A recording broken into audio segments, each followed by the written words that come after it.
Alright, so hello to the evaluators and anyone who's watching this. So I'm going to present about my PSM2, and this is roughly the whole system. It is the allowance management module for Malaysia Public Exam Invigilator appointment system. Alright, so the project is to develop a web application for our stakeholders, the Jabatan Pendidikan Negeri Johor, JPNJ. And my part is to develop an allowance management module for the system. The other module is handled by two of my other peers, and the application should aim to ease and automate the allowance management tasks. And the aim of the system is to help solve and work on the constraints and problems faced by the JPNJ authorities as well as the invigilators when it comes to administrative tasks in preparing for examinations. And the other thing is the system aims to enhance the features for the existing system, which is called the Sistem Tuntutan, Elaun, Penjawat, Peperiksaan, the STEP system. And the system also hopes to make completing tasks using the system less prone to human error and less time consuming. So let me briefly talk about the background, the problems. Since we all know that manual examination system is more prone to human errors and more time consuming as well as being more repetitive, and managing and retrieving records and data regarding exam candidates, invigilators, and exam centers can become very tedious and inefficient. So we need to use technology which can help us in assisting the administrative tasks such as managing the invigilators, the students, the resources, and financial aspect of the examination. Okay, so the project objective is to seek requirements from stakeholders to design the system architecture, database, and user interface, and produce the SDD. Of course, we need to develop the system based on the documentation, and after that, we need to test the system.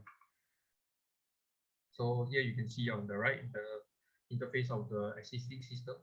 So there are some problems. So the problems are the existing system, you need to manually input the form and need to manually calculate the allowance amount and estimate the travel distance. All right, so the features of the proposed system. So here just a list of the features. So it is a web application. You can access it anywhere with a compatible browser. So the system will send email notification after an allowance claim is approved or rejected. It will calculate the eligible allowance automatically. Report generation, dashboard, search and filter function, automatic input field population, and it will calculate the distance between addresses automatically. So I'll just skip the system comparison.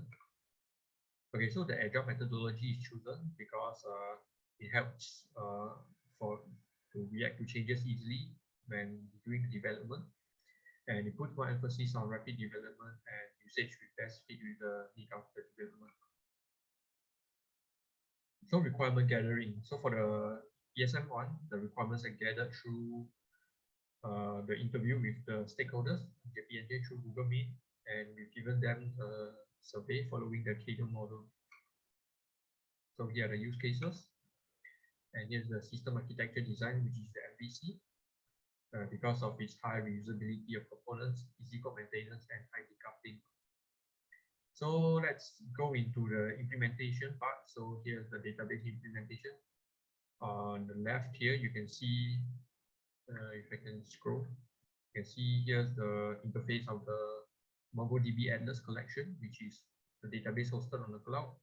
And you can see the collections here. And on the right side is the code implementation. You can see the allowance schema and the competency allowance. So here's the code. The competency allowance is implemented with the inheritance relationship with the allowance schema. So the server API implementation. So the left here is the controller and the right here is the routes. So the controller is basically the function which handles the incoming request from the user from the front end. Yeah, so here's the user interface, and you can see here, create allowance claim page. Here's the form. You can select through the three tabs in the tab view. So you can select how to create the allowance claim form based on the allowance claim type, which is competency, travel, and others. And here's the dashboard page for both invigilators and the PPD authorities, which have a few cards here and the statistics here. So to address the problem just now, which is human-prone errors, I implemented some features which is for improving the usability and user experience. So as you can see here, for example, the morning session and afternoon sessions here, form field, if it's highlighted, it will show a tooltip to give a more detailed description. And next, when calculating the travel allowance, when you are trying to input the address, it will auto-complete the address, and the form fields here, the distance between the addresses will be calculated automatically. Moving on, last part, which is testing. So the system is tested with two types of testing, which are black box testing. So here's an example of a test case. So you can see the steps here and the test case description here. Moving on, the user acceptance testing. So it is the user acceptance testing is tested following the system usability score. And due to some consequences such as the stakeholders which we have previously contacted in PSM1 is no longer working there. So the user acceptance testing is tested by one of my other peers. And here's the survey questionnaire, for example. And here's the scale. Yeah, I think that's all from me. Thank you.